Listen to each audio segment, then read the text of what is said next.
Hey there, Danielle Matthews here. I am coming to you live from Florida. Today is Monday, which means it's book club day. If you're new to my content, I guide people on their healing journeys. So I help people to heal physically, mentally, emotionally, and spiritually. And what I love to do is gather with you all once a week to discuss some topics that can help you with the mental, emotional, spiritual side of things. All right. And if you are joining me live for book club, let me know when you get here. And if you're catching the replay, let me know that you're catching the replay. But we are right now reading The Game of Life and How to Play It. We're on Chapter 8, Intuition or Guidance. Morning, Karen. It's good to see you. And this was a really good chapter. Intuition, I think, is everything. It's funny, I'm reading another book right now. I got books all over my house. I think I have approximately like 6 books started that I'm in the midst of. And anyway, it's part of why I do book club, because you all actually help me cross the finish line with a book, because I get so excited. I just ordered another book on Friday. Anyway, the other book right now is called Callings, and it was also talking all about intuition, and I thought, okay, well, this is clearly a topic of interest that we should be diving into more. So this chapter is all about intuition. I find that her, her writing style, does it drive any of you all nuts? Because it drives me a little nuts. She's like one paragraph talking about something, the next paragraph talking about something else, and it's like a little bit all over the map. So, I am going to attempt to have a cohesive conversation with you all, even though she's a little bit all over the place. I mean, it's all like the thread of intuition and guidance, but it's a little wacky. So here we go. Hey, Charlotte. Good to see you. Good morning. Again, let me know when you guys have arrived, but we're going to dive in. So intuition or guidance. There is a quote. She quotes often from the Bible in this book, and she says, "Ask and ye shall receive." Now, she dives into this because, she says man must take the first step. So this concept of ask and you'll receive, it's not like, oh, I pray and things happen. Oh, I meditate and I visualize and it occurs. It's like when you do those things, it's almost like you start to pull a silver thread. This is how I view it. There's like all these threads and you go, I want this. And so you start tugging on that line and you're drawing this thing closer and closer to you. But in order for it to reach you, sometimes there's things you need to do. All right. And so she says, speak the word and then do not do anything until you get a definite lead. This is where intuition comes in. This is that intuitive sense. So when you get that intuitive sense, that is your clear guidance. That is when you take a step. And that intuitive insight might seem random as all get out. All right? But if you're clear and you say something, I loved this. This is the top of page 78. She said, Infinite Spirit, reveal to me the way. Let me know if there is anything for me to do. All right? So if you need clarity of action, I like the idea of a lead too, Charlotte. It's like, look, if I don't know which direction to go, but I want some clarity, well, ask for clarity. Show me a direction to take. Literally ask for a sign. Ask for something to be shown to you. And I just love that phrase because it's so simple. And then you have faith that you're going to be shown something. So I'll read it again. Infinite Spirit, reveal to me the way. Let me know if there is anything for me to do. So just ask, what am I supposed to do? What direction am I supposed to go? Who am I supposed to talk to, right? What's going to happen? Have any of you ever received guidance through like a hunch? I would love to hear this. In what ways has your intuition spoken to you? I remember, I'll never forget, I was out to lunch. I was being taken out to lunch and we were at a restaurant. We had ordered sushi. And I went to pick up a sushi roll and my intuition said, don't eat that. You're going to get food poisoning. Clear as day, as if someone was talking to me. But I didn't listen. And, because I didn't want to be rude or I was like, oh, that's going to be weird, Danielle. Like, you've already kind of like have grabbed this thing and touched it. Like, you just eat it. Like, I totally just didn't listen to that. Well, I got violently ill for many days. And I was staying with a friend of mine and I was traveling and it was just awful. And it actually prevented me, interestingly, from going on a trip overseas, which then the pandemic happened. And so I probably would have been stuck overseas. So maybe the food poisoning was a good thing and I should have eaten it. I don't know. But anyway, I was laughing at myself because during that time of my life, I had been asking my intuition to speak to me more. I've been saying, like, I want to be an open channel. I want to be an open channel. Let's get more of this in. Because every time I do listen to it, like, fun paths open up, you know? So does anyone else have a story of when their intuition spoke to them and they listened? Or like me, you didn't listen. It didn't go so well. But it was very clear. It was very clear guidance. When you hear it, you hear it. And it's not from your mind. It is a voice that sounds different. It's like your being talking to you. I don't know why. Like, for me, it like comes from down here rather than feeling like it's coming from up here. Does that make sense to you all? Like, put a 1 in the chat if you've ever had an intuitive hit. Okay, so that I just know you all have experienced this in some way. Put a 1 if you've ever experienced some sort of intuitive hit in your life. Go here, don't do that, park here, call this person. Or like, oh, so-and-so is calling me right now. Like, this just happened this weekend. I went to dry my hair, I was getting ready, and I was like, oh, I haven't heard from my friend. I wonder where she is. Boom. Like, all of a sudden, I have a message on my phone that's like her telling me exactly where she is, right?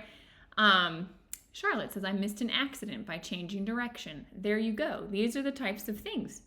That friend was telling me about how her son really intuitively had told her not to take a trip one time. Was like, Mom, you shouldn't go. Like, you just shouldn't go. Mom, you shouldn't go. And she's like, no, I have to go. She gets on the plane. That plane almost didn't make it. There was like a nor'easter and a hurricane. There was like all this crazy stuff happening. She said the whole ride was like this. And she ended up meeting a person that knew the pilot. And that pilot was like, we should not have been in the air. Like, I almost killed a plane full of people. And her son just knew, intuitively knew. Yep, everyone feels it differently, different places in the body. Yep. Let's do this. I wasn't planning on this, but close your eyes, everybody. And just take a few breaths. I want you to just drop out of your mind, because Lou, you just made me think of something. So just I call them falling out brushes. Inhale, deep exhale. And do that 2 more times. 3 total. Feeling the mind quieting.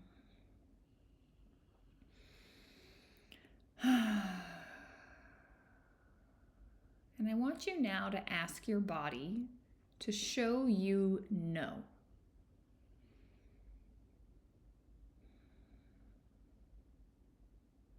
Just say, body, show me no. What does no feel like? And now ask the body to show you yes. What does yes feel like?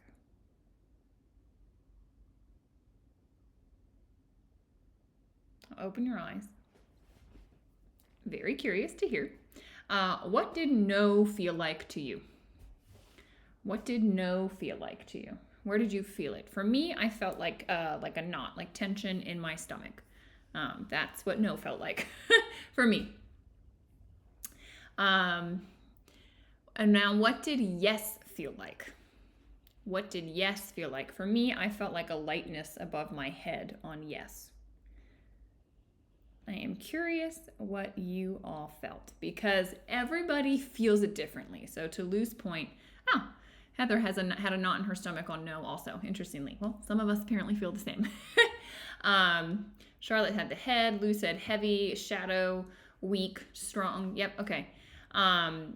So you feel it. Like, there's a palpable feeling. That's the energy in your system. And that communication is always there. Usually our mind is too chatty to feel it. What did yes feel like? What did yes feel like? Heather said, my heart leapt. Light, bright, strong. Yep. No was a knot in my upper stomach. Yes was soft lightness in the heart space. Yeah. So these are your intuitive senses. You can ask your body. So she didn't get into this. We're going off script. My action needed. Your live stream is experiencing connection issues. Try shovel to. Oh, good God. Why does this always happen on Mondays? Whenever I'm talking with you all. I'm just going to keep going. And I'm going to hope that this continues. If I get knocked off, I am on Instagram. That seems to be flowing fine. So you can pop over there. Facebook. What was I saying?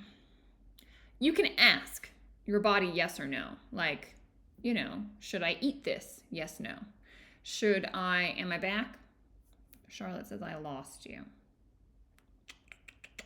Can you confirm that you can hear me now? Uh-oh, we're paused everywhere. Am I back?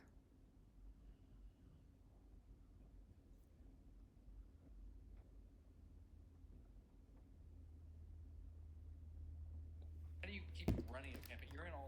I'm going to shut off Instagram, so I'm not using as much bandwidth. It says my internet's fine. Living in the middle of nowhere has its fun. Let me speed test my internet, see if there's anything I can do.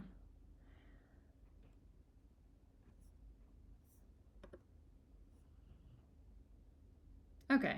Oh, Chris says I'm back. Okay. Yeah, my internet is not great, but it's not terrible. So, okay. All right. So anyway, well, I turned off Instagram, so we're just here. Sorry to everybody that was over there. Yeah, ask your body. Ask for yes, no. Should I eat this food? Should I go out and do this? If there are, start with little things, because sometimes big decisions, your head gets too into it, right? But do little things, right? Do you want an apple? Do you want a peach? Do you want bread? Do you want an avocado? Right? Start with the little things, and see what your body says, and you'll be amazed at the communication that can open up. So she shared some interesting things in the book. She talked about this woman who had gotten job offers, and she got 3 job offers, and she wasn't sure which one to take, and it was coming down to the wire, and she was asking for some guidance. She was asking for a definite lead, right? And what happened? She woke up and she said she smelled Palm Beach. She very clearly, her senses were as if she was standing on Palm Beach, and the beach obviously has a very strong, scent, when you're at the beach. And she said, that's how I knew to make my choice, and it turned out beautifully for her. The other person had a very strong sense to go to, the story she was sharing was the person had a very strong sense to go to the bakery, and intuitively was go to the bakery. And her mind was no, there's nothing for me at the bakery. I don't need to go to the bakery, but followed the intuitive hit, went to the bakery. Sure enough, at the bakery, there's nothing there. So she turns around to leave, and as she leaves, she runs into somebody, and that somebody needed her help. And so that's why she was supposed to go to the bakery. So it's really interesting, how these intuitive hits happen. And, she said something, what page was it on? Page 80, I'm going to skip ahead real quick. She says, so often one goes for one thing and finds another. Intuition is a spiritual faculty and does not explain, but simply points the way. Okay, so our mind, which we're used to listening to, super analytical, thinks through everything, why should I do that or that, weighs the pros and cons, then makes a decision, blah, blah, blah. Intuition, an intuitive insight just says, do this, right? Go to the bakery. And the mind is this makes no sense. Why am I going here? I don't need anything here. I'm not eating baked goods. Because intuition simply points the way. All right? As she says, it doesn't explain things. The mind is so used to explaining, so sometimes it's weird. We don't want to trust it. But the idea that comes may seem quite irrelevant, but it's God's way of leading you, and sometimes God's leadings are mysterious. I thought that was great. She shared an example of how she was treating people who wanted to receive a definite lead. And she was treating a group of people, and a woman came to her afterwards who had been sick, so she was getting treated for health. And she said during your treatment, whatever her session was, I don't know, she got the intuitive sense that she needed to move. She needed to take her stuff out of storage and get an apartment. And this is an example of well, I went for health issues, but I'm being told to get move into an apartment. What? The logical mind can't follow. But Florence, right, said to her, oh, that makes a ton of sense. You're experiencing so much congestion because all your stuff is congested. You need to move it. You need to give it space. You're going to give yourself space, and I guarantee you will start to feel better as well. So super interesting.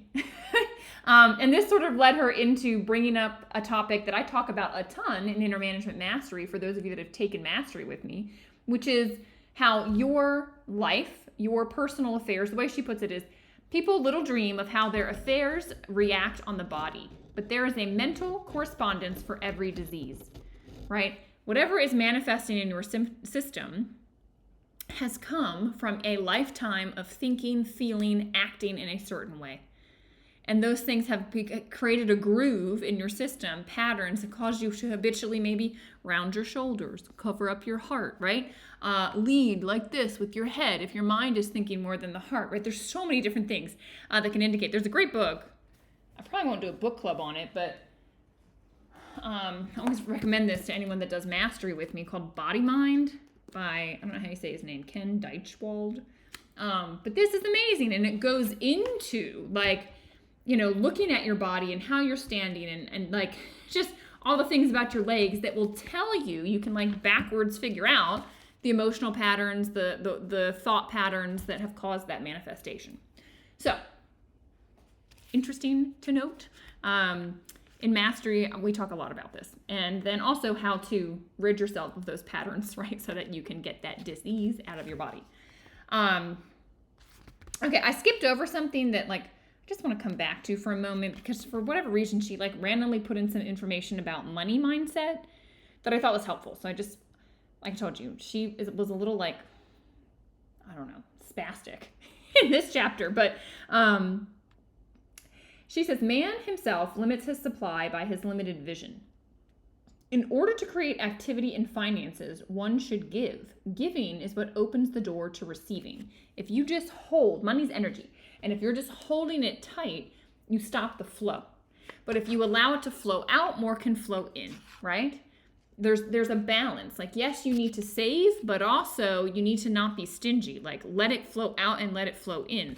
She says, you know, give what you're seeking. Give with love and cheer. Pay your bills cheerfully. Allow all money to be sent forth fearlessly and with a blessing. How cool is that? So when you buy something and you swipe your card, or now we tap cards, right? Whatever you're doing, spending money, whichever way you spend it, send it forth fearlessly and bless it. You know, send out that $7 at the grocery store. Send out whatever, you know, next time you go out to eat, send it out. Grateful, grateful, grateful, lots of gratitude, bless it. There's some, does anybody know what it is? I feel like it's a Japanese saying. Something about with happy money. Does anyone know? This is really vague. If you all know if you can pick up what I'm putting down right now, that would be fantastic. But I cannot remember what it is. But anyway, it's all about this. So basically, like, you just bless money on the way out, and it will come back. Yeah, I agree, Charlotte. She was all over with ideas in this chapter. So I'm trying to make it cohesive to discuss it with you all. But anyway, that little segment about money I thought was interesting. And, you know, she also kind of wanted to point out, going back to the disease causing dysfunction and things in your body and just life circumstances, she also says, judge not, lest ye be judged. This is a quote from Jesus. Condemn not, lest ye also be condemned. Many people have attracted disease and unhappiness through condemnation of others. What she points out is that if you condemn another, you're basically attracting it to yourself. She says you're basically picking up a live wire with your words, with your attitudes. Whatever you're saying about them is going to come on to you. So if you criticize, it will come back your way. If you condemn, it will come back your way. All right? She says you will expect a shock. You pick up the live wire, you're going to expect a shock. Have you guys ever seen this? Like, it is amazing how things can circle back to you really, really quickly. So, another thing that I thought interesting, again, really jumping around, but she says indecision is also a stumbling block that is a problem for many people. Put a 5 in the chat if you're indecisive. This is something that definitely comes up in my world. I'm like, I could do this or I could do that. Well, this would be nice, but I also really like this, and well, I could see how this could work, and da-da-da-da-da. Like, I for sure ping pong. She says a good mantra for those of us that are in that space. I'm always under direct inspiration. I make right decisions quickly. So it's just knowing, trusting, going. Knowing, trusting, going. Knowing, trusting, going. Not overthinking, etc. She had some really great mantras. There's some really, really great mantras. I feel like, are they all listed out at the back of the book? Yeah, she's got some listed out here in the back. But anyway, there's also cards from this book with all her affirmations. But yeah, Louise Hay talks a lot about illness and mindset and how it's all linked. And there's massive links between all of it. But you just need to, have clarity of mind. Keep asking for that clarity. Keep asking for the intuitive hits. And then know, look, I'm under direct inspiration. I'm an open channel for divine guidance. That's what I tell myself all the time. I'm an open channel for divine guidance. I'm an open channel for divine guidance. And then I just trust whatever's coming through is the divine guidance, and I act on it. All right? And if you just have that faith, you have that trust, the overthinking stops. Did anyone find it interesting? It was like randomly thrown in here, but I read it probably like 10 times. I was like, really? What? Really? What? And she talks about how, she says, I have found it destructive to look to the psychic plane for guidance, as it is the plane of many minds and not the one mind. This blew me away because I have worked with a lot of people that have, all sorts of different psychic abilities, right? They're just tuned in on a different level. Or like I've got lots of friends that are into astrology and this and that, and some people into horoscopes and some people into numbers and some people into whatever, this, that, and the other thing. There's a lot of that. And she's basically saying, forget about it. She's basically saying, as man opens his mind to subjectivity, he becomes a target for destructive forces. What? She says, the psychic plane is the result of man's mortal thought and is on the plane of opposites. He may receive either good or bad messages. People will take like the signs of numbers or horoscope reading way too literally, and they will cause the result to come into their life because they think it, not because it was actually going to happen. It is powerful to counter. So she says, every false prophecy shall be not. Every plan my Father in heaven has not planned shall be dissolved and dissipated, and the divine idea now comes to pass. So she says that's how you can counter it. But I thought this was really interesting. Like, I actually hadn't heard that much. Most of the people that I know are very engaged with those sorts of things and trust on them. So Charlotte's saying it's an old thought. Yeah, new thought to me. New thought to me, because I know a lot of people that they're certainly open to that and use it. So anyway, man's will should use to be back to, let me try that again. Man's will should be used to back the universal will. I will that the will of God be done. So rather than going into this other space, just trust in that divine intelligence. I thought it was worth noting and pulling out. A little bit random, but yes, have that discernment for sure, Charlotte. Agreed. It's so much easier for the average person, though, to have fear than faith. Faith requires a bit of willpower. But if you can have faith and you just keep opening yourself up to divine guidance, to that infinite intelligence, and just asking, and having faith, right? And start the book I was reading last night, different book, but if you were here at the beginning, I said, like, it's in alignment. It's talking about intuition, about your calling. And it was saying, like, start with the little things and just start to track were you right or not with your intuition. Like for me, like, oh, don't eat the sushi. Oh, I ate the sushi and got sick. Like, oh, I should have listened to my intuition. I would have been right. But it was like those little things.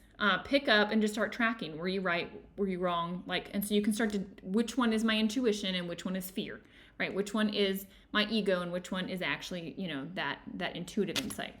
And you'll start to discern it. You do for sure need discernment. The next part of the chapter, I think we've talked about this, but I think it's interesting to demonstrate. This paragraph is so powerful. As man becomes spiritually awakened, he recognizes that any external inharmony is the correspondence of mental inharmony, right? This concept of as within, so without. Your results are a reflection of what's in here. If he stumbles or falls, he may know he is stumbling or falling in consciousness. All right? So it's not the external world. Things are happening, stuff is unfolding as a reflection of what's in here. It takes a lot of responsibility for people that are conscious on this path of increasing conscious level of awareness. You take like radical ownership of your life. Just nothing unfolding out here has anything to do with anyone else but you.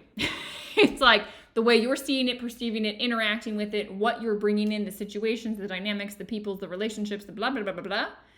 It's all internal stuff. And when you start to see that more and more, and you peel that onion back more and more, it's like, oh, wow. And that's the key. That's the key to liberation.